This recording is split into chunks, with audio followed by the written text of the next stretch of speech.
స్వామి చిన్న పాపలకు సాధ్యం కానీ ఏముంది నాయన. శ్రీపతి మెప్పించి చిన్నవాడు ధ్రువుండు వినువీధి తారయై వెలుగుగాదే కాలునేయగిరి మార్కండేయుడును చిరంజీవి అయి మహివిరాజిల్లుగారే.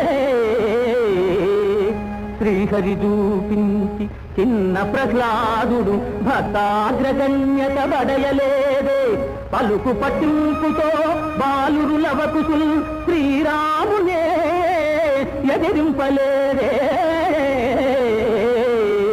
సర్వమాహరి దివ్య ప్రసాదమనుచు భారమా దేవదేవుని పైన వైచి దీక్ష వీడక కోర్కె సాధింపదలసు ధన్యజీవికి ధరణ సాధ్యము గలదే.